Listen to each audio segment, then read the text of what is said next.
2023년도 어버이 주일입니다. 이 어버이 주일을 맞아서 우리 부모님 되시는 분들에게 하나님 말씀의 중요성에 대해서 제가 또 잠깐 말씀을 나누도록 하겠습니다. 여러분, 성경에는 네 부모를 공경하라고 명령을 하고 있습니다. 근데 왜 우리가 부모님을 이렇게 공경해야 하느냐? 여러분, 우리의 생명이 부모님께부터 왔기 때문입니다. 우리의 생명의 근원이 부모님께 있고, 우리를 낳으신 분이 부모님이시기 때문에 가장 큰 원인이죠. 그리고 우리가 이성이 깨어날 때까지 우리가 살아갈 수 있도록 부모님의 희생과 수고가 있었기 때문에 지금 우리가 세상을 살아갈 수 있게 된 겁니다. 근데 그 은혜를 우리가 잊어버리면 안 되는 거죠. 사실 우리 부모님들도 내가 부모가 되어야 되겠다, 뭐 이렇게 결심을 하고 자녀를 낳았기보다는 열심히 결혼 생활하고 살아가는 중에 하나님이 선물로 자녀들을 주신 거예요. 선물로 자녀를 주시니까 내가 얼떨결에 열심히 살아가야 되니까 애들 키우고 직장 생활하고 정신없이 살다 보니까 희생을 하게 된 겁니다. 또 희생을 하게 되고 수고 헌신을 하게 된 것이죠. 그러므로 우리 자녀들은 이 부모님의 수고와 헌신을 우리가 잊을 수가 없는 겁니다. 그래서 하나님께서는 생명이 있는 자들이라면 내 생명의 근원 되시는 이 부모님을 존중히 여겨야 된다. 공경하는 마음을 가져야 한다라고 말씀을 하는 것입니다. 근데 우리가 너무 바쁘게 이렇게 살아가다 보면요, 또 나 자신의 중심으로 이렇게 살아가다 보면 자꾸 잊어버리게 되는 거예요. 그래서 이런 어버이 주일을 통해서 다시 한번 하나님께서 부모를 공경하라는 법을 주셨고요. 또 이게 사람의 도리기도 하고 또 이게 삶의 기준이 된다는 것을 오늘 말씀하게 되는 것입니다. 여러분, 하나님께서는요, 이스라엘 백성들에게, 언약한 백성, 특별히 택한 백성들에게 이 십계명, 그 삶의 기준이 되는 법을 주시면서 이 법을 제일 먼저 기록을 해 주셨습니다. 여러분, 이 모세 이전의 사람들은 하나님을 말씀으로 만난 게 아니고 하나님이 음성으로 만났거든요. 인격으로 만났습니다. 근데 모세 이후에는 하나님이 그것을 글로 기록해 주셨어요. 잊어버리지 말라고. 그리고 이것이 변하지 않는다는 것을 보여주시려고 하나님의 기준 법을 글로 기록할 수 있도록 모세에게 남겨주신 거죠. 그래서 이 법은 변하지가 않는 겁니다. 그 법이 지금도 그대로 전해지고 있는 것이죠. 그래서 하나님이 모세에게 처음으로 써서 하나님이 직접 써주신 거예요. 모세가 쓴 게 아니고 모세는 이제 쓰신 것을 받은 것이죠. 하나님이 직접 쓰셨다고 성경에 기록되어 있고 하나님이 직접 주신 법이 레위기 율법입니다. 근데 레위기 율법을 핵심적으로 요약을 해서 10가지를 돌판에다 기록을 하게 되죠. 이걸 십계명이라고 그러는 거예요. 원래는 율법인데 가장 핵심되는 내용 10가지를 따로 기록한 거예요. 이걸 계약서로 준 겁니다. 그래서 돌판을 2개를 만든 거예요. 계약서를 써주실 때 중요한 법을 10가지를 추렸는데 4가지는 하나님에 대한 법이고 6가지는 사람에게 대한 법이죠. 그러니까 하나님에 대한 법, 이웃에 대한 법이에요. 그래서 이 율법의 핵심이 하나님 사랑, 이웃 사랑하는 법입니다. 사랑하라는 법이죠. 그래서 사람 편에서 제일 먼저 우리가 해야 될 법이 뭐냐? 출애굽기 20장 12절에 기록이 되어 있어요. 그래서 하나님이 제일 먼저 써주신 것이니까 우리가 한번 찾아봤으면 좋겠는데요. 여러분, 출애굽기 20장을 다 펴놓으시고 우리 이제 샤론교회 성도들은 십계명이 출애굽기 20장에 있구나 하는 것도 기억하셔야 됩니다. 제가 언젠가 물어볼 겁니다. 출애굽기 20장에 십계명이 기록되어 있습니다. 20장 12절을 여기 찾아보시고요. 거기 보시면 한번 읽어볼까요? 12절을 읽습니다. 시작. 네 부모를 공경하라. 그리하면 네 하나님 여호와가 네게 준 땅에서 네 생명이 길리라. 아멘. 위에부터 4가지는 하나님에 대한 법이고 사람, 이웃에 대한 법을 주실 때 제일 먼저 주신 법이 네 부모를 공경하라예요. 부모를 공경하라. 조건이죠. 그리하면 이런 은혜와 복을 주시겠다. 하나님께서 네게 준 땅에서, 기업이죠. 내게 주신 기업 안에서 생명이 길리라. 여기 생명이 긴다는 것은 복을 받는 기간이 길게 해주겠다 이런 뜻이에요. 나중에 신명기에 또 나옵니다. 그리고 이게 네 부모라고 돼 있지만 아버지, 어머니라고 돼 있어요. 아버지 앤 어머니라고 돼 있거든요. 그리고 공경하라는 것은 카바드란 말은 무겁게 여기라, 중하게 여기라. 어떤 일의 사안을 볼 때 굉장히 신경을 많이 쓰죠. 중요한 거는 좀 제껴도 되는 것은 가볍게 여기잖아요. 근데 이거는 제껴질 문제가 아니라는 거죠. 중하게 여기라, 무겁게 여겨야 된다. 그리고 이 공경하라는 이 명령문으로 되어 있거든요. 그것도 일반 동사 명령이 아니고 PL이라고, 이 히브리어는요 이렇게 동사가 이렇게 구분되어 있어요.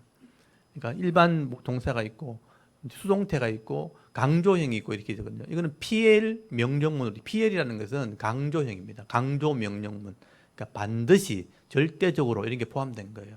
네 부모를 반드시, 또 절대적으로, 진짜 그렇게 공경해야 된다라는 명령을 주신 것이죠. 그래서 우리 사람이 이 땅에 태어났을 때 제일 먼저 만나는 이웃이 부모입니다. 부모. 내가 제일 먼저 만나는 부모님이기 때문에 이 부모님을 내가 중하게 여겨야 된다, 공경해야 된다. 그렇게 한다면 내 생명이 길리라, 내가 살아가는 동안 많은 오랫동안 복을 받게 될 것이라. 그래서 이 십계명이 한 번 더 설명된 곳이 신명기 5장이에요. 그래서 모세가 첫 세대, 출애굽한 첫 세대의 십계명을 전달해주고 40년 동안 다 죽거든요. 다음 세대 40년 뒤에 또 설명을 하게 돼요. 그래서 신명기가 십계명이 두 번 나옵니다. 이것도 알고 계셔야 되죠. 신명기 5장에 나옵니다. 여러분 신명기 5장을 한번 펴보십시오. 신명기 5장 16절.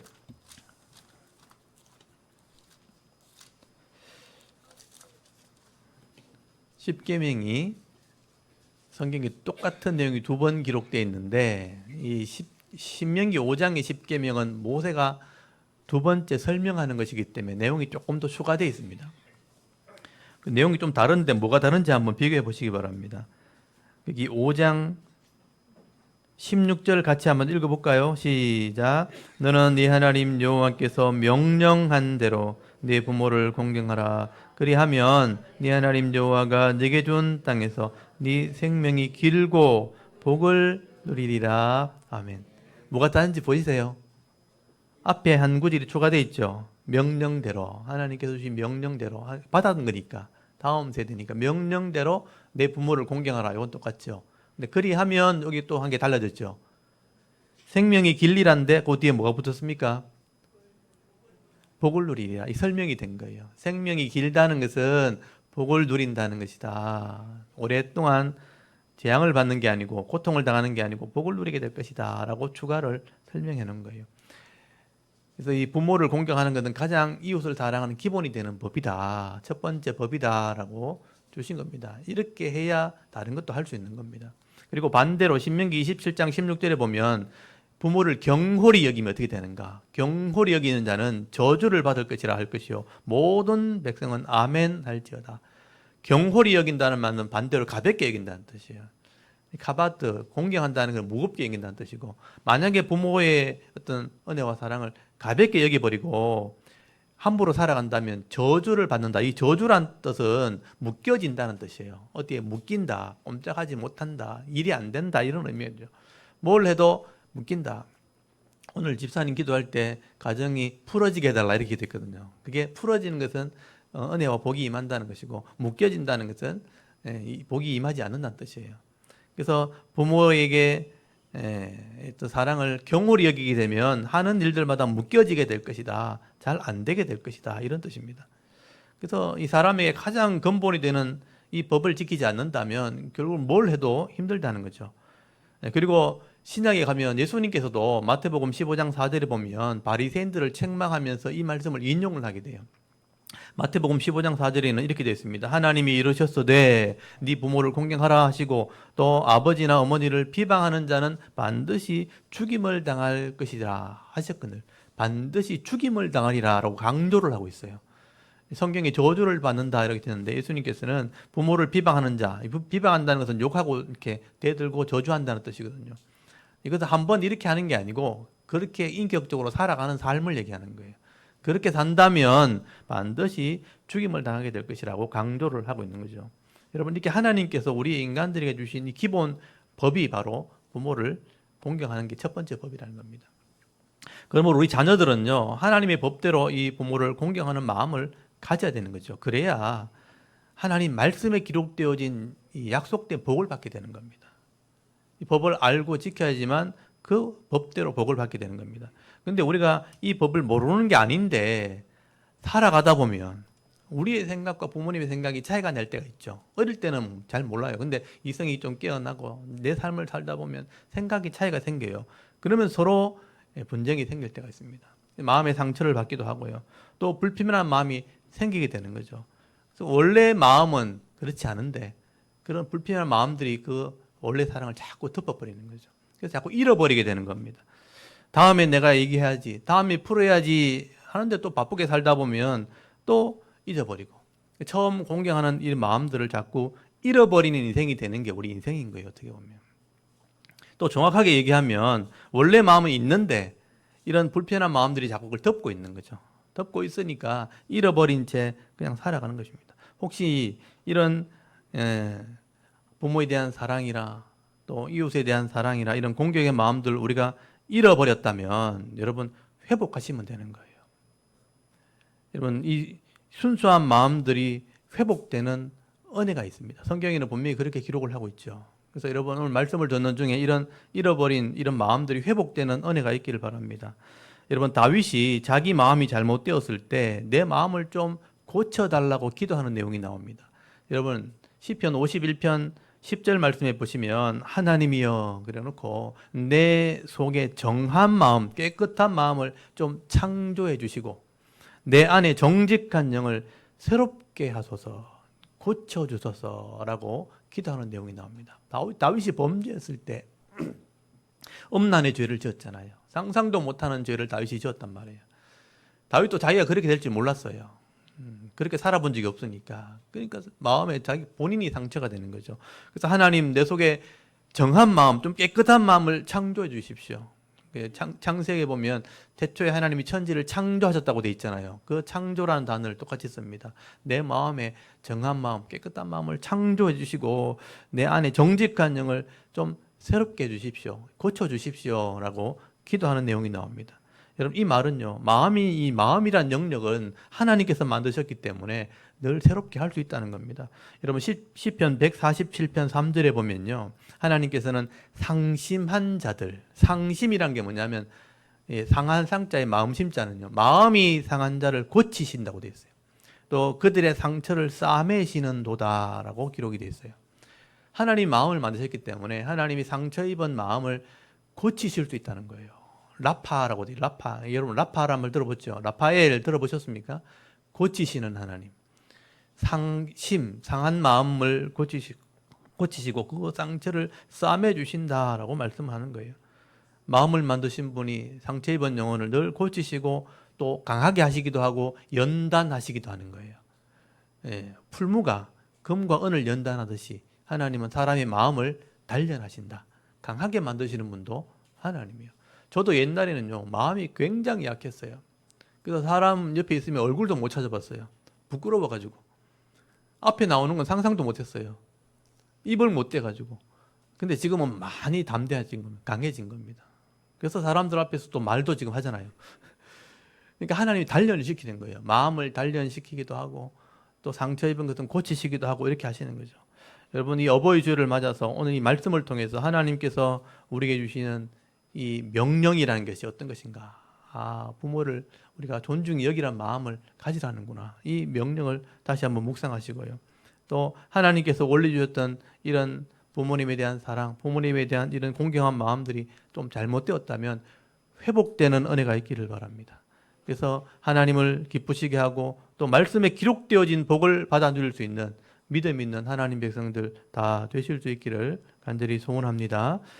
이게 하나님의 법이라는 거예요. 근데 한 가지 우리가 유념해야 될 게 있습니다. 우리 오늘 지난주에는 어린이 주일이지만 오늘 어버이 주일이잖아요. 이 부모님들도 한 가지 기억해야 될 게 있습니다. 그게 뭐냐면요, 이 부모님들도 자녀에게 공경을 받고 또 사랑을 받기 위해서는 말씀대로 이 부모의 사명을 감당을 해야 되는 거예요. 여러분 부모님에게도 사명이 있습니다. 하나님께서 이 부모라는 사명을 주실 때는요, 부모로서 감당해야 될 일이 있다는 거예요. 그 사명을 우리가 알고 있어야 되고 그것을 순종해야 되는 겁니다. 그래서 오늘 사도 바울이 이 부모에 대한 사명을 풀어서 설명을 해놨습니다. 그게 에베소서 6장에 나오는 말씀이에요. 여러분 에베소서 6장 신약에 있는 말씀을 한번 또 펴보시기 바랍니다. 에베소서 6장 1절에서 4절까지 말씀.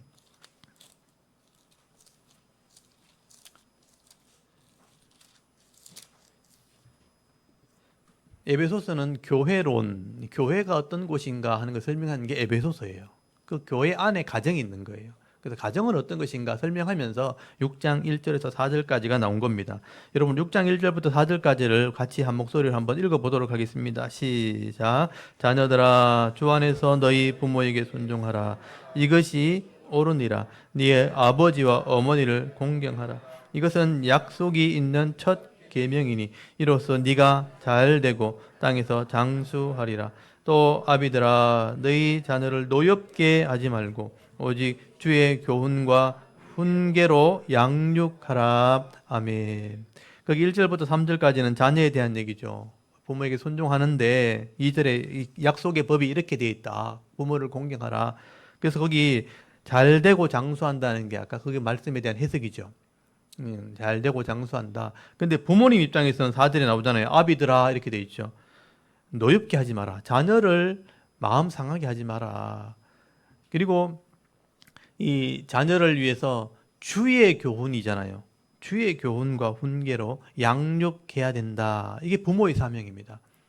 내 뜻대로가 아니고 주의 교훈과 훈계로. 교훈은 가르치는 것이고 훈계는 책망하는 겁니다. 잘못된 것을 바로 잡아주는 겁니다. 분명히 잘못된 것을 고쳐 잡아야 되고 때리기도 하고 양육을 해야 되는데 주의 교훈과 훈계로 그렇게 양육해야 된다. 그렇게 할 때 이 자녀가 주의 말씀을 따라 부모를 공경하게 되는 겁니다. 그래서 주의 말씀대로 잘 양육하게 되어질 때에 자녀는 하나님을 믿게 되기 때문에 하나님을 두려워하는 사람은 당연히 하나님 법대로 살게 되어 있습니다. 그래서 부모를 공경하는 자녀가 되어지는 것이죠.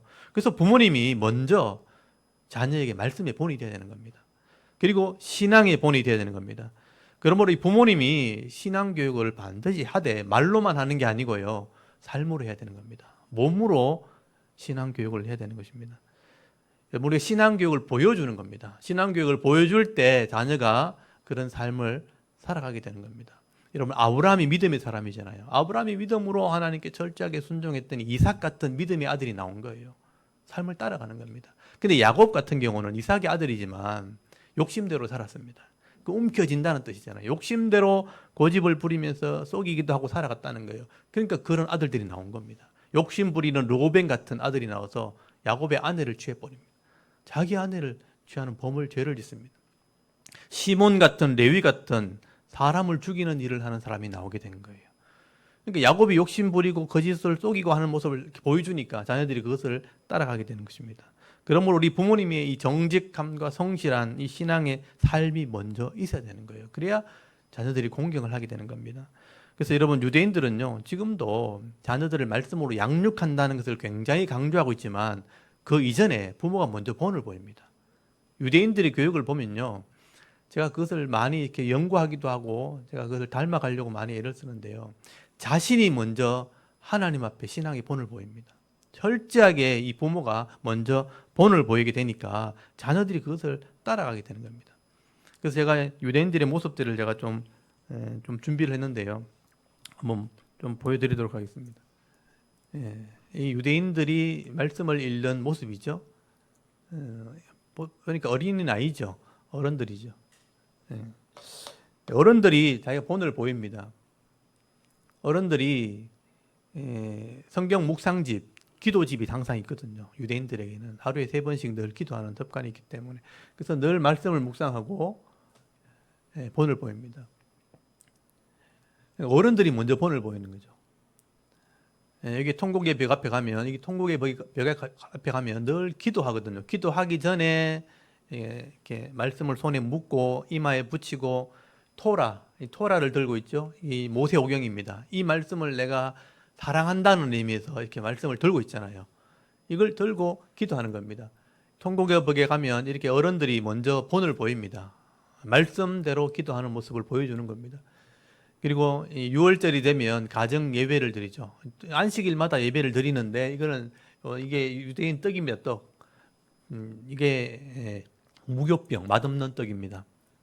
그래서 이제 포도주를 마시죠. 피를 상징하는 포도주를 마시면서 6월절을 지킵니다. 가족들이 다 모여서 말씀을 이렇게 낭독을 합니다. 6월절 예배죠. 6월절 예배. 가족들이 이렇게 유대인들은 항상 이렇게 가족들이 모여서 말씀을 낭독하고 같이 음식을 나누고 이렇게 합니다. 유대인들 사경입니다. 사경에. 그러니까 랍비들이 여기 랍비거든요. 젊은 랍비예요. 이 사람은 여기 나이가 든 사람이 있음에도 불구하고 젊은 랍비가 연구해 와서 이것을 이제 율법을 설명하는 거예요. 그러면 관심을 가지고 와서 이렇게 들어요. 저는 이런 모습들이 참 이렇게 부럽습니다. 우리 교회에서도 이렇게 해야 되거든요. 장로님들이나 어른들이요, 이런 말씀을 연구를 해서 같이 토론을 해야 되는 거예요. 아, 뭐가 잘못됐고 오늘 이 시대는 어떻게 봐야 되는가. 이런 랍비들이 말씀을 이렇게 설명하면 관심 있게 듣습니다. 와서 이렇게 다 이 좁은 곳에 앉아가지고 말씀을 들어요. 근데 놀라운 것은 이 랍비가 말씀을 묵상하고 난 뒤에는요, 찬양을 하더라고요. 저는 이게 동영상으로 봤는데 제가 캡처를 한 겁니다. 보면 이 사람이 신디사이즈를 갖다 놓고 찬양을 해요. 말씀을 다 나누고 난 뒤에 이 어른들 앞에서 찬양을 해요. 그럼 같이 전부 다 찬양을 해요. 유대인들이 보기보다 찬양을 많이 합니다. 하나님에 대한 찬양을 하고요. 시편을 가지고 찬양을 하고 이렇게 합니다. 이런 거 보고 제가 참 놀랐어요. 말씀만 연구하는 게 아니고 찬양을 그렇게 열심히 한다는 거예요. 이게 좀 나이가 드신 랍비죠. 랍비가 하면 이게 다 유대인 회당들입니다. 회당에 가면 이렇게 말씀들을 이렇게 서로 나누어요. 얘기하고 진지하게 듣고 막 이렇게 질문도 하고 이렇게 하는 겁니다. 이것도 회당이죠.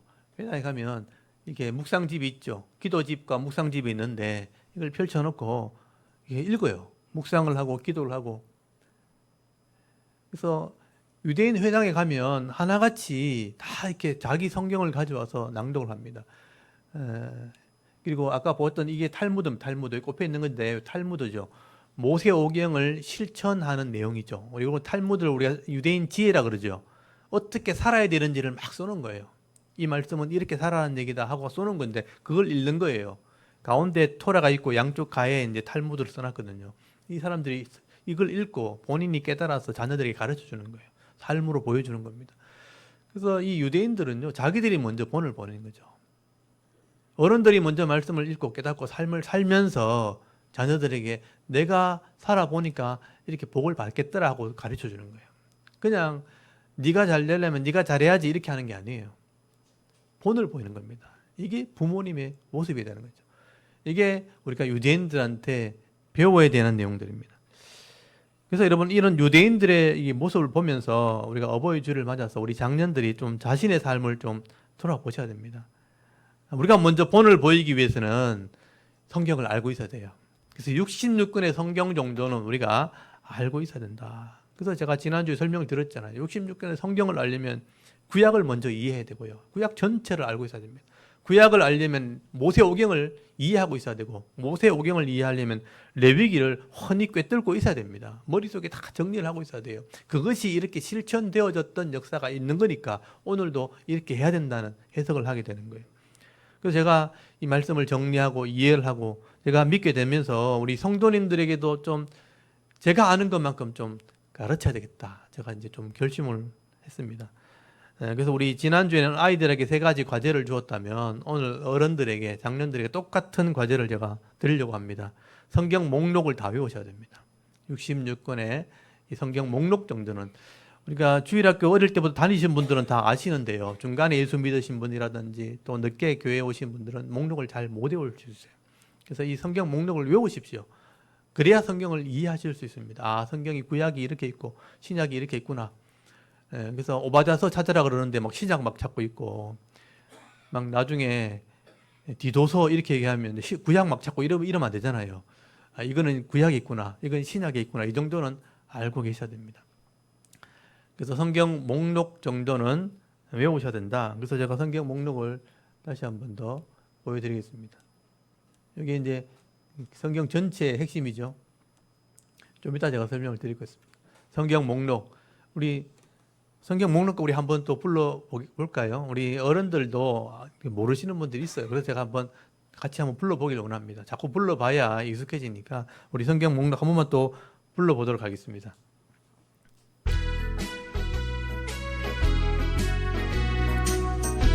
이제 외우신 분은 안 보고 부르셔야 돼요.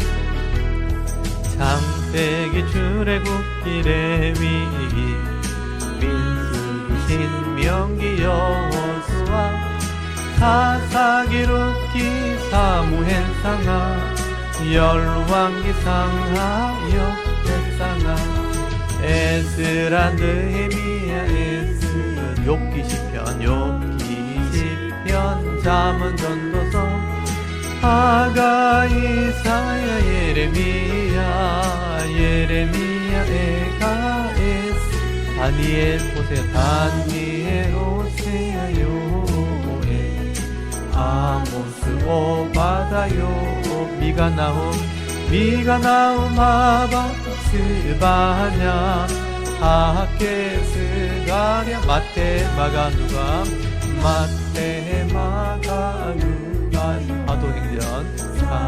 사도행전 로마 고린도전 갈라디아서 에베소서 빌립보서 골로 데살로니가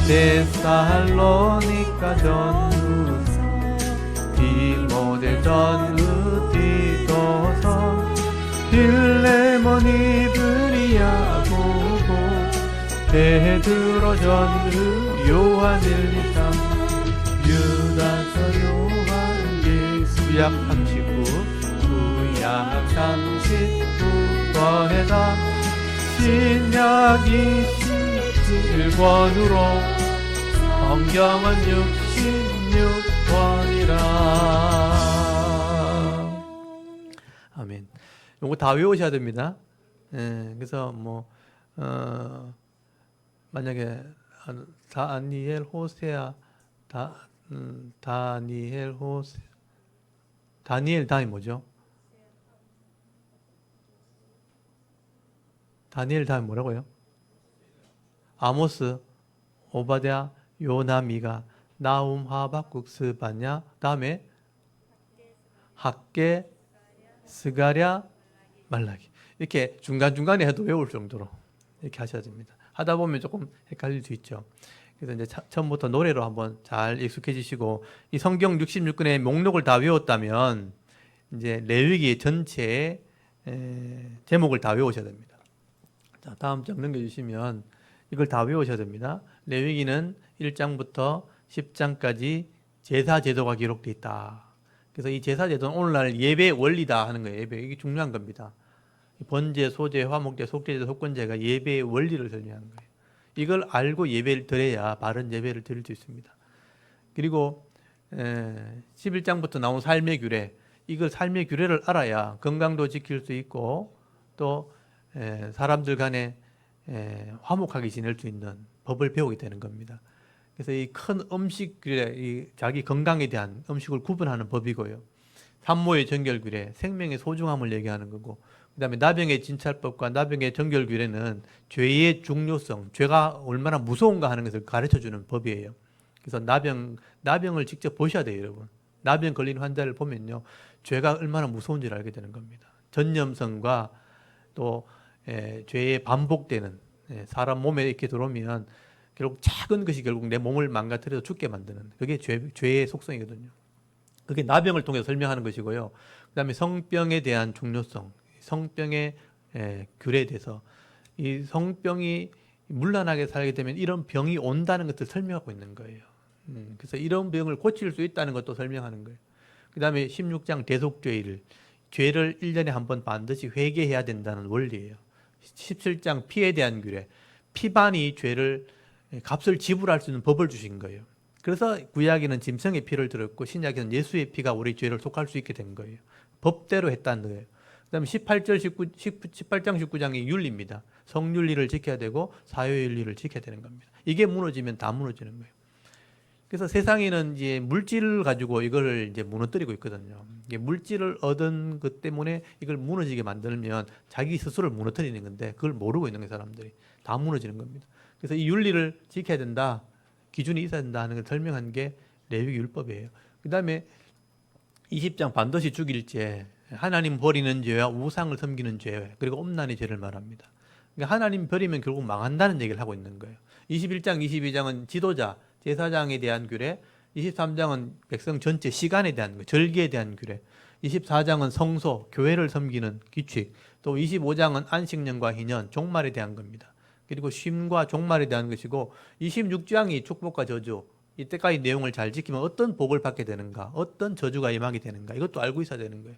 그리고 소원 제물에 대한 규례, 내가 잘못된 약속을 했을 때 이것을 바로 잡는, 법적으로 회복하는 그런 기회를 주는 법입니다. 근데 이런 기준을 알고 있을 때 이게 실제로 삶에 실천되어지는 게 구약 역사예요. 이거 어떻게 실천됐는지를 보는 눈이 필요한 거예요. 아, 이 법이 실제로 실현되고 있구나 하는 것을 확인하게 되면 이 법은 반드시 이루어진다는 믿음이 생기는 거예요. 그래서 믿음이 나오는 거예요. 그냥 믿음이 아무 때나 나오는 게 아닙니다. 믿음은 그리스도의 말씀인데 그리스도의 말씀이 꼭 하나님 율법 말씀을 얘기하는 거예요. 믿음은 말씀에서 나오는 겁니다. 잘못된 믿음은 내 망상, 내 미신이 될 수 있는 거예요. 그냥 내가 원하는 게 믿음이 되는 게 아니잖아요. 그래서 이 기록된 변하지 않는 말씀에서 온전한 믿음이 나와서 삶으로 나올 때 그게 복이 되는 겁니다. 그 복은 잃어버리지 않고 빼앗기지 않지만 내가 만들어 놓은 허상의 복은 그냥 사라지는 겁니다. 없어지는 겁니다. 그래서 세상이 말하는 복이 아닌 성경이 말하는 복을 받는 게 진짜 복이에요. 그 복을 받으려면 이런 말씀을 정리하고 있어야 된다. 그리고 바른 신앙에 대해서 고민을 하셔야 되는 거죠. 이 고민하지 않으면 평생을 예수 믿어도 잘 못 믿게 되는 거예요. 그래서 이걸 굉장히 중요한 겁니다. 근데 이런 레위기의 이런 내용들을 성경에서 교회에서 잘 안 가르치잖아요. 그래서 교회가 굉장히 혼란스러워지는 겁니다. 이 기준이 없어지기 때문에. 네, 그 다음 예수님 족보, 세 번째는 족보입니다. 이걸 알아야 성경 전체가 역사적으로 연결돼요. 그래서 아담의 10대 손, 창조, 노아 홍수 이전에는 이런 사람이 있었다는 거죠. 그래서 이렇게 믿음이 연결되었다. 아담, 셋, 에노스, 게남, 마할랄렐, 야렛, 에녹, 무두셀라, 라멕, 노아까지. 그래서 홍수 심판이 실제로 있었잖아요. 땅에 증거가 지금도 있잖아요. 홍수 심판 이후에는 셈, 함, 야벳 중에 셈이 예수님 족보에 들어가거든요. 셈의 10대 손이 아브라함이 나온 거예요. 셈, 아르박사, 셀라, 에벨, 벨렉, 르우, 수룩, 나홀, 데라, 아브라함이잖아요. 별로 어렵지 않죠. 머릿속에 정리하면 어렵지 않아요. 근데 이걸 전혀 모르는 사람한테 제가 이렇게 얘기하면 깜짝 놀라죠. 그걸 어떻게 다 외웠냐고. 외운 게 아니고 그냥 알아진 거예요. 자꾸 반복하다 보니까. 아브라함부터 이스라엘 왕이 나올 때까지 다윗과 솔로몬이잖아요. 아브라함, 이삭, 야곱. 야곱이 12아들 중에 유다거든요. 그래서 유대인이 나온 거예요. 유다의 아들들이 유대인이에요. 유다, 베레스, 에스론, 람, 아미나답, 나손, 살몬, 보아스, 오벳, 이세, 다윗이 나왔잖아요. 솔로몬이 왕이 되어서 다른 나라를 굴복시켰는데 솔로몬이 우상을 섬기는 바람에 나라가 둘로 나눠진 거예요. 그리고 솔로몬의 아들이 르호보암입니다. 여기서부터 왕들이죠. 그래서 망할 때까지 시드기야까지 19명, 르호보암, 아비암, 아사, 요사밧, 제가 이름 해놓은 거 이걸 개혁한 사람들, 좀 바로 하려고 했던 사람들, 근데 실패한 사람들. 요람, 아시아, 요아스, 아마샤까지 이 아달랴 때문에 다 우상을 섬긴 아들들이에요. 그래서 다 비참하게 죽었어요. 창자가 배에 흘러나가 죽었고요. 아시아 예후한테 칼에 맞아 죽었고요. 요아스 자기 부하 아마샤도 자기 부하한테 칼에 맞아 죽었어요. 이 유다의 왕들 중에서 다 비참하게 죽은 왕들이에요. 우상을 섬기다가. 그리고 우시아가 그걸 개혁한 사람이에요. 근데 교만해서 문둥병으로 죽었어요. 요담, 아하스, 악한 왕이고 히스기야가 15년 더 사는 바람에 타락을 하고 므낫세 때문에 나라가 망하고 아몬, 요시아 때 마지막 개혁을 해요. 일꾼을 키우고 이때 다니엘, 사드락, 메삭, 아벤노가 나온 거예요. 그리고 포로대에 잡혀갔어요. 애굽에 잡혀가 죽고요. 왕인데 여호야긴 바벨론 1차 포로, 여호야긴 바벨론 2차 포로, 시드기야 바벨론 3차 포로 가서 다 나라 망한 거예요. 나라가 없어진 거예요. 그래서 70년 만에 돌아와서 나라를 세운 사람이 여고냐부터 예수님까지. 근데 말라기서가 보면 우상을 섬기는 바람에 주위에 있는 열강들에게 지배를 받게 된 거죠. 그래서 헬라, 페르시아, 로마에게 지배를 당한 거예요. 그 기간이 요 기간이에요. 그래서 여고냐스, 알디엘, 스룹바벨, 아비옷, 엘리야김, 아수르, 사독, 아킴, 일롯, 엘라살, 마탄, 야곱, 요셉, 그 다음에 예수님이 태어난 거예요. 이때가 로마 시대가 된 거예요. 이 역사를 알아야 신약을 알게 되는 겁니다. 그러면 족보를 우리가 알고 있어야 돼야 성경을 전체를 알 수 있는 거예요. 이렇게 이 족보가 성경 전체 뼈대예요, 뼈대. 하나님이 이렇게 구원의 역사를 한 번도 역사 가운데 끊은 적이 없어요. 그래서 예수님 믿지 못, 더 이상 예수 믿을 사람이 없으면 종말하겠다. 세상을 끝내겠다 한 거예요. 그래서 창세기서부터 아담서부터 종말까지가 성경의 기록이에요. 이걸 알려면 성경을 빨리 이해하려면 족보를 머릿속에 정리해 버리면 돼요. 제가 신학교 가면 반드시 이걸 외우게 합니다. 외우라 그래요. 근데 이제 성실하게 하지 않으면 잘 안 외워져요. 이 성실함이 바로 믿음입니다. 그래서 믿음 있는 사람들이 알게 된다는 거예요. 이걸 우리 올해 안에 우리 장년들은 다 외우셔야 됩니다. 어른들이 먼저 외우셔야지만 자녀들에게 외우라고 할 수 있는 거예요. 그래서 우리 대구 샤론교회 성도들은 적어도 이 성경 목록, 레위기의 장의 제목들, 또 족보 정도는 다 알고 있다 할 정도로, 그래야 바른 신앙을 가지게 되는 겁니다. 우리 부모님들 꼭 오늘 결단을 좀 해주시면 좋겠습니다. 부모님들이 먼저 알아야지만 자녀들에게 설명을 할 수 있고 가르치게 되는 거죠. 근데 가르치면서요, 더 큰 은혜가 임하게 되어 있습니다. 성경에는 분명히 그렇게 되어 있어요. 가르치는 자에게는요, 갑절의 복이 임하게 됩니다. 왜냐하면 더 확실하게 알아지니까. 가르치는 사람이 2배를 배우는 거예요. 제가 가르치다가 많이 배우게 된 거예요. 성도들 가르치고. 제가 어린아이부터 뭐 유초등부, 중고등부, 청년, 장년부, 돌아가시기 직전에 있는 장전부까지 제가 가르쳤어요. 그래서 만나면 가르치고, 교사를 만나면 교사들한테 가르치고, 성도를 만나면 성도들한테 가르치고, 신학생을 만나면 신학생을 가르치고, 제가 일부러 가르쳤어요. 왜냐하면 가르쳐야지만 제가 알아지니까. 그래서 가르치는 사람은 갑절의 복을 받도록 되어 있습니다. 그래서 부모님이 왜 복을 받냐면, 가르칠 때 자녀를 제대로 가르치면요, 자녀들도 복을 받겠지만 부모는 갑절의 복을 받도록 되어 있습니다. 그래서 자녀가 부모를 절대 따라갈 수 없습니다. 가르치는 사람을 따라갈 수 없습니다. 여러분, 부모님이 이런 복과 은혜가 있다는 것을 기억하시고요, 이것을 잘 배우시길 바랍니다.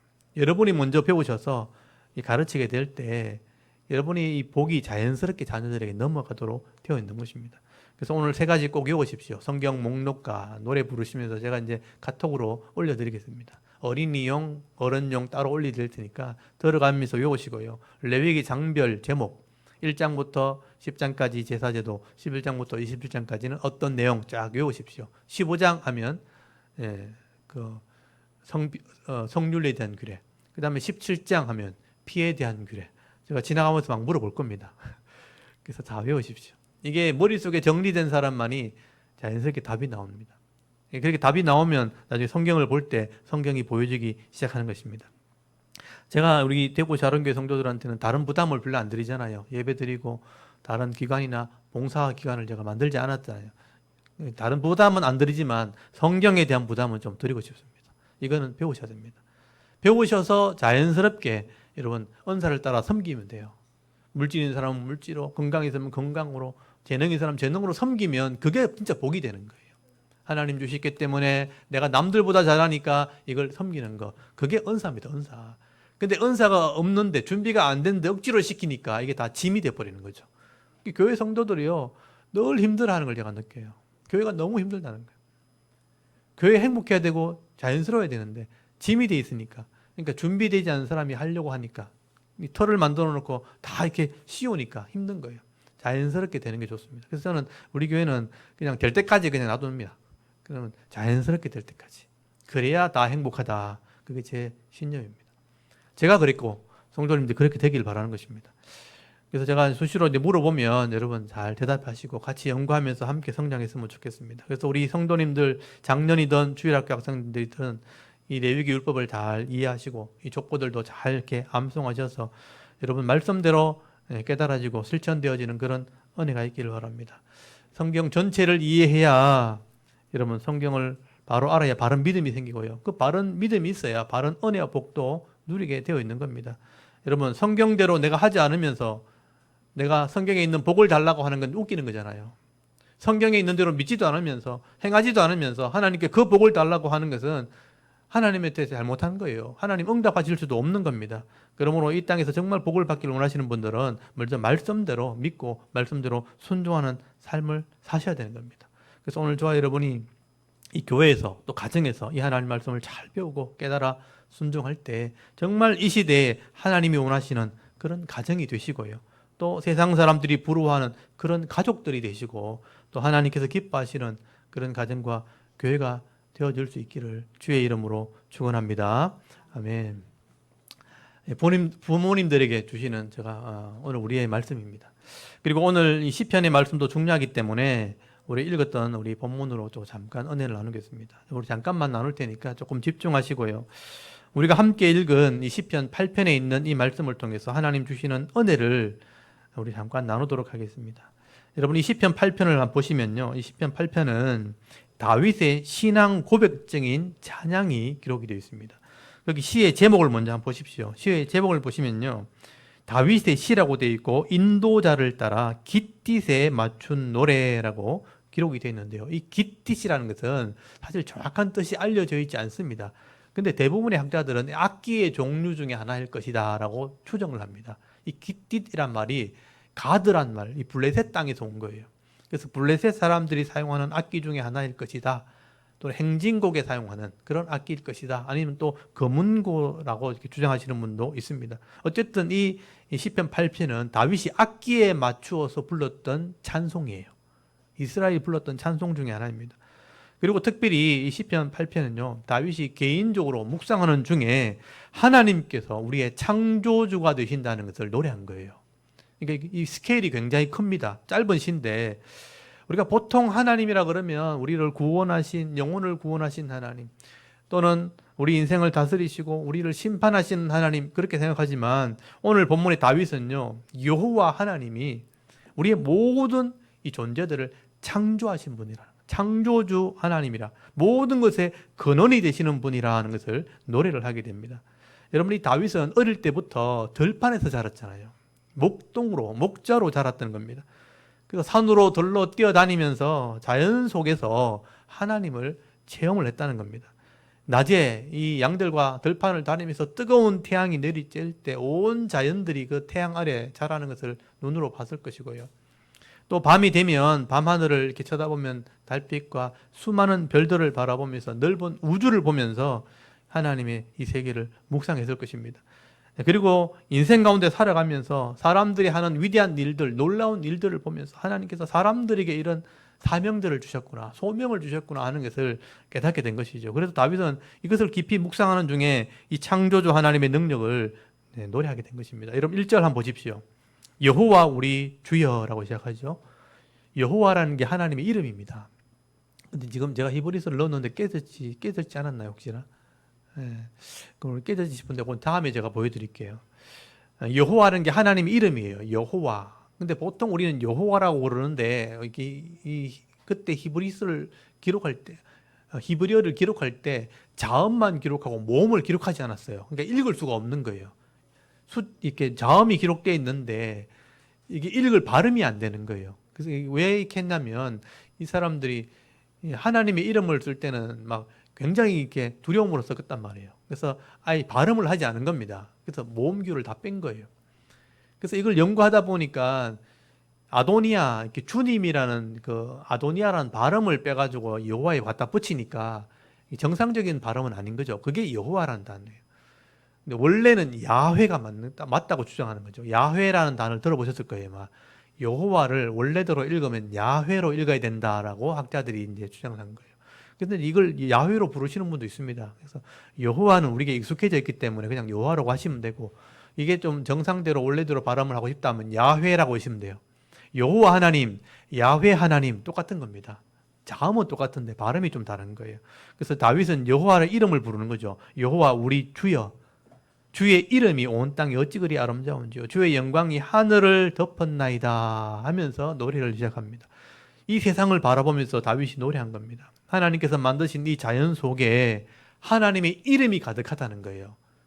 또 하나님의 영광이 하늘을 다 덮고 있다. 여러분, 이 창조주 하나님의 은혜와 능력을 지금 노래하고 있는 겁니다. 여러분, 이 모든 자연들, 이 창조물들 그냥 저절로 생긴 게 아니잖아요. 하나님의 창조 속에 하나님의 이름 아래서 창조가 되었다는 거죠. 그래서 여기 하나님의 이름이라는 것은 다윗이 사용한 것이지만 단순히 이름을 얘기하는 게 아니에요. 하나님의 권능을 얘기하는 겁니다. 하나님의 능력, 하나님의 권능, 하나님의 인격, 이게 다 포함된 거예요. 이 하나님의 이름이 이 땅을 만드셨다. 그리고 하나님의 영광 아래에 이 모든 것이 있다. 다른 말로 하면 이 땅에 있는 어떤 것도 하나님의 영역을 벗어날 수 있는 존재가 없다는 뜻이에요. 하나님이 모든 이름 아래, 모든 영광 아래 두셨다. 그래서 여러분, 우리가 하나님께서 만드신 이 창조물, 이 만물들을 우리가 자세히 살피게 되어지면요, 이 천지 만물의 모든 창조 속에 하나님의 능력이 다 드러나는 거죠. 다 드러나는 겁니다. 여러분, 거대한 산을 보면, 관광지 가서 막 엄청난 산들을 보면 막 감탄이 나오잖아요.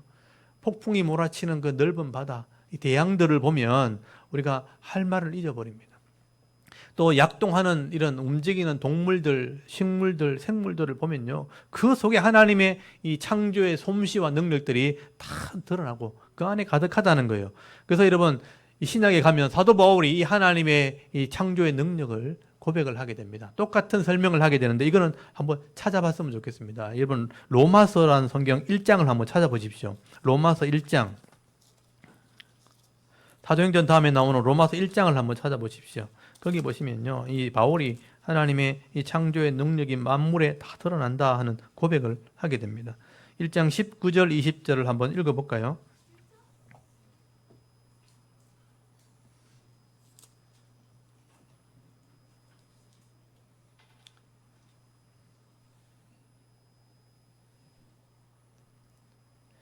우리 19절에서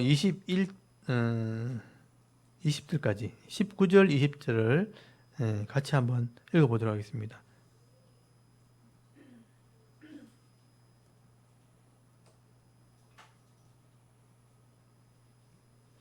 우리 로마서 1장 19절 20절 우리 같이 한번 읽어보도록 하겠습니다. 시작. 이는 하나님을 알만한 것이 그들 속에 보임이라. 하나님께서 이를 그들에게 보이셨느니라.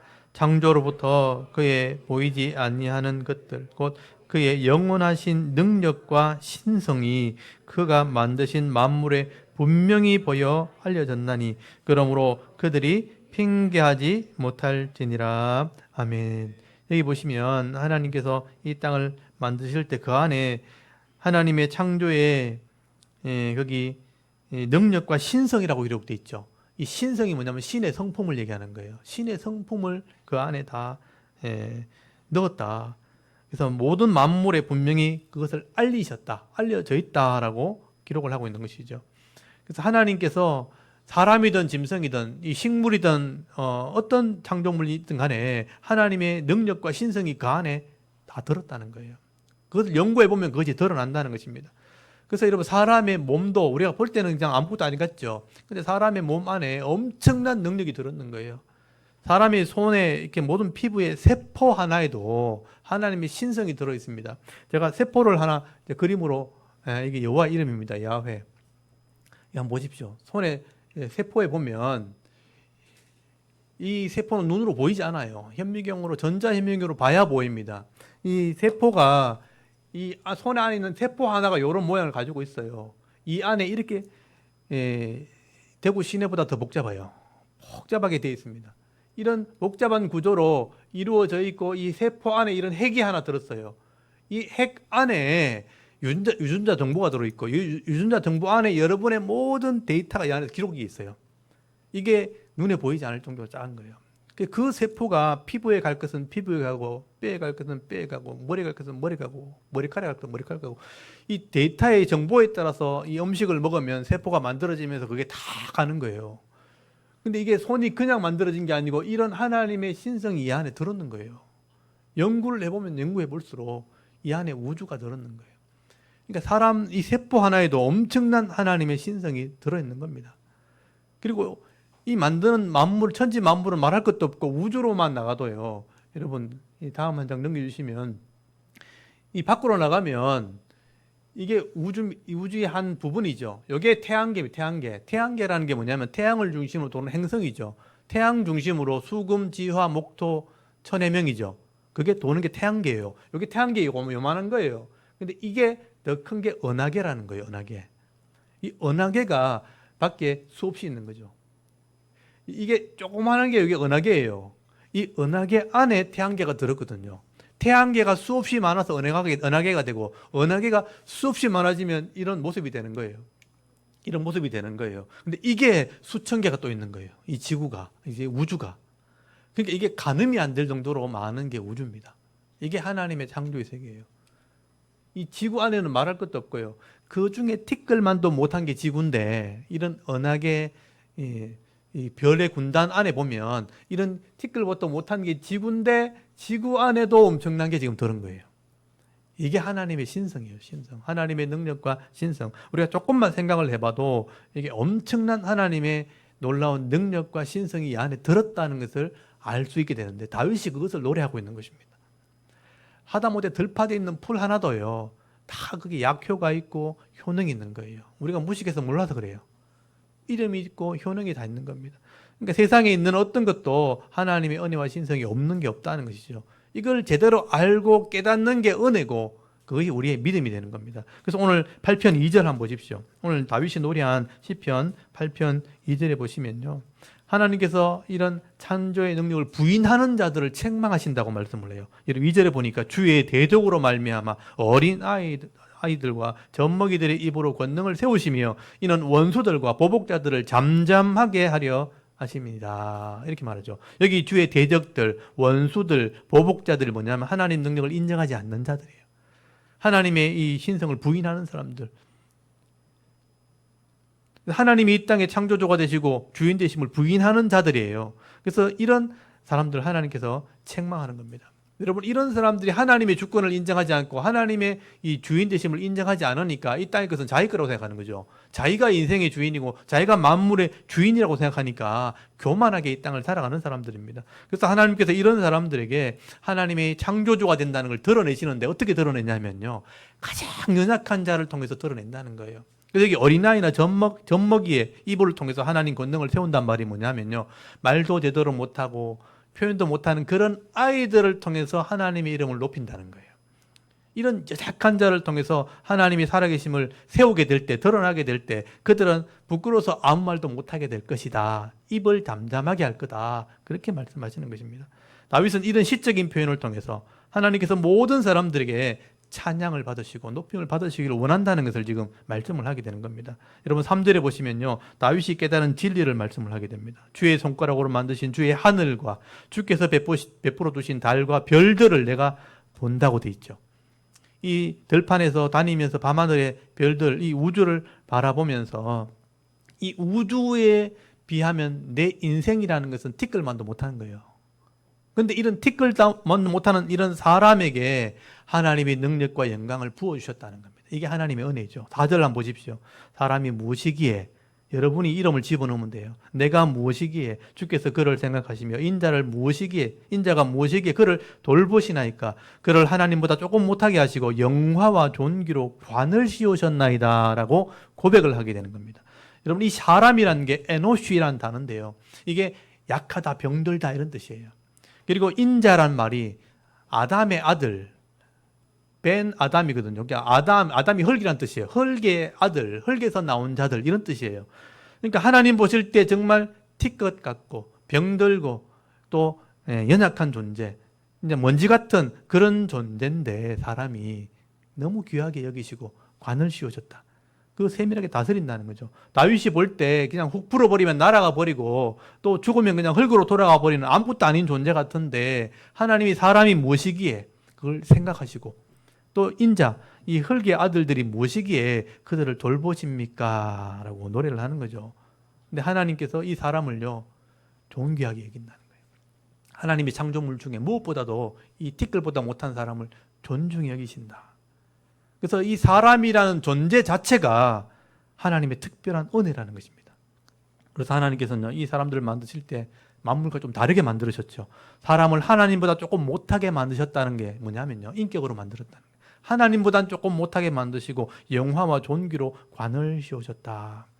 이걸 잘 해석하셔야 됩니다. 하나님이 우리를 만들 때, 사람을 만들 때 하나님보다 조금 못하게 만드셔서 하나님 형상대로 만들었다는 거예요. 그리고 인격적인 존재로 만들었다는 거죠. 교제할 수 있는 인격 존재로. 그리고 영화와 존귀로, 관이 뭐냐면 왕관, 통치권을 말해요. 그런 권한을 우리에게 주셨다. 창조물을 다스리는 그런 권한, 이 사명을 주셨다는 거죠. 왕의 권한, 이 관을 줬다는 게 뭐냐면요, 왕의 권한을 말하는 거예요. 그래서 여러분 6절에서 8절까지 보시면요, 사람은 이 사명이 무엇인지를 어떻게 다스려야 될지를 설명하는 것입니다. 여러분 6절에 보니까 주의 손으로 만드신 것을 다스리게 하시고, 이게 사명이에요. 다스리게, 통치하게 하시고, 만물을 그 발 아래에 두셨으니 곧 모든 소와 양과 들짐승이며 공중의 새와 바다의 물고기와 바닷길에 다니는 것이니이다 라고 노래를 하게 됩니다. 여러분, 하나님께서 모든 창조물을 다스릴 수 있는 이 권한, 왕의 권한을 사람들에게 주신 거예요. 이걸 다른 말로 하면 청지기 사명이에요. 청지기 사명. 저는 다윗이요, 창세기 1장 27절에서 28절까지 말씀을 이렇게 해석했다고 저는 봅니다. 창세기 1장 27절 28절에 보면요, 하나님이 우리를 만들 때 모습을 기록해 놨죠. 하나님이 자기 형상을 따라 곧 하나님의 형상대로 사람을 창조하시되 남자와 여자를 창조하시고 하나님이 그에게 복을 주시며 하나님이 그들에게 이르시되 생육하고 번성하여 땅에 충만하라, 땅을 정복하라, 바다의 물고기와 하늘의 새와 땅에 움직이는 모든 생물을 다스리라 하시고 라고 되어 있어요. 하나님이 우리를 하나님의 형상대로 만드셨어요. 인격체로 만드는 거예요. 사람 하나님보다 조금 못하게 만드신 거예요. 그래놓고 하나님께서 복을 주셨다고 되어 있고요, 하나님 만드신 모든 천지 만물을 다스려라 하고 권한을 주신 거예요. 이게 복이라는 것입니다. 여러분, 다스리는 권세, 이게 우리의 사명이라는 것이죠. 그래서 다윗은 이 하나님의 이름이 이 땅에 가득하다고 노래를 하게 되는 거예요. 그리고 오늘 시편 8편 9절 마지막 절에 보십시오. 여호와 우리 주여, 주의 이름이, 주의 권능이 온 땅에 어찌 그리 아름다운지요. 이런 자연을 보면서 하나님을 보고 있는 겁니다. 이게 이 다윗의 노래라는 거죠.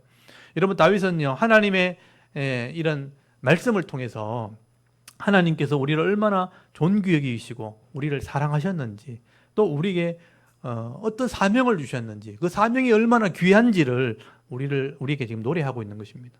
하나님께서는 우리 사람들에게 이 창조의 세계를 다 허락하시고 다 주셨고요, 다 누리게 하셨다는 거죠. 하나님께서 이 모든 것을 창조하시고 다 주실 만큼 우리를 사랑했다는 뜻이에요. 우리를 귀하게 여기신 거죠. 또 우리를 누릴 수 있는 기회를 주시고요, 은혜와 복을 베풀어 주셨다는 겁니다. 근데 우리가 이 하나님의 은혜, 이런 감사, 이런 사랑을 잃어버리게 되어지면요, 내가 교만해지기 시작하는 거죠. 내가 인생의 주인이고 내가 마음대로 할 수 있는 것처럼 악을 행하는 사람이 되어버리는 것입니다. 그래서 우리 인간은요, 이런 하나님의 능력을 깨닫지 못하고 하나님께 영광을 돌리지 않게 되어지면 결국 우리는 허망한 삶을 살게 되어지는 것입니다. 그런데 우리 인생을 한번 돌아보십시오. 사람들이 하나님의 영광을 돌리지 않고 이 짐승이나 나무 모양을 하나님 모양으로 바꿔놓고 이게 신이라고 섬기잖아요. 그거 가서 또 엎드리면서 복을 달라고 빌고 있잖아요. 그거 우리 인생의 어리석음이죠.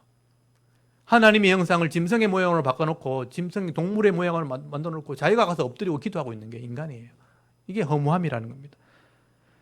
또 하나님께서 맡겨주신 이 자연들을 우리가 잘 다스려서 유익되게 사용하지 않고 이게 전부 자기 것인 양 돈으로 다 바꿔버린 거죠. 돈으로 바꾸고 물질로 바꾸어서 자기 마음대로 파헤치고 낭비해버리게 될 때 결국 이 땅이 병들게 되어지고 사람들이 살기 힘든 땅으로 지금 만들어가고 있잖아요. 산업이 발달되면서요, 여러분, 이게 화석 원료들을 너무 많이 캐내가지고 지금 사용하면서 이산화탄소가 증가해서 지금 기후가 잘못됐다고 지금 얘기하고 있잖아요. 이상기온이 생겼다. 이런 기후가 잘못되어지면요, 이런 생태계 교란이 일어나기 때문에 죽어야 될 해충이 죽지 않고 살아나게 되니까 이것이 질병들을 일으키는 겁니다. 그래서 우리가 알지 못하는 질병들이 생기게 되는 거예요. 생태계 교란이 오면서부터 이런 질병이 오게 되어지고 이런 질병 때문에 우리가 병들게 되고 죽게 된 겁니다. 또 이 산업화로 인해서 미세먼지가 생겼잖아요. 플라스틱이나 미세먼지가 나와서 이것 때문에 숨도 쉬지 못하는 그런 땅을 만들어 버린 겁니다. 여러분, 하나님께서 우리에게 주시는 이런 자연을 우리가 관리하지 못하게 될 때, 청지 사명을 제대로 감당하지 못하게 될 때 이런 일들이 우리 가운데 일어나게 되는 겁니다. 여러분, 우리가 몸이 병들었을 때, 아플 때 자연 속에 들어가면 낫잖아요. 회복되기도 하고 또 힐링을 받잖아요. 잘 다스리고 사용하면 정말 우리에게 유익한 자연들인데 우리가 이것을 잘못해서 병들게 만들 때 나도 병드는 그런 땅이 되어버린 것입니다. 적어도 우리가 창조주 하나님을 알고 하나님의 은혜를 알고 하나님 마음을 안다면 우리가 해야 될 사명이 뭔지를 깨달으셔야 되는 거죠. 잘 관리하고 다스리는 삶을 살아가야 되는 것입니다. 우리가 삶을 한번 돌아봐야 된다는 겁니다. 그리고 이 하나님의 뜻을 따라서 우리가 예수 믿는 사람이라면, 정말 하나님 성경을 알고 말씀을 아는 사람이라면 작은 것이라도 우리가 실천을 할 줄 알아야 됩니다. 지금 얘기하고 있는 에너지 이런 것들 전략을 좀 해야 되겠죠.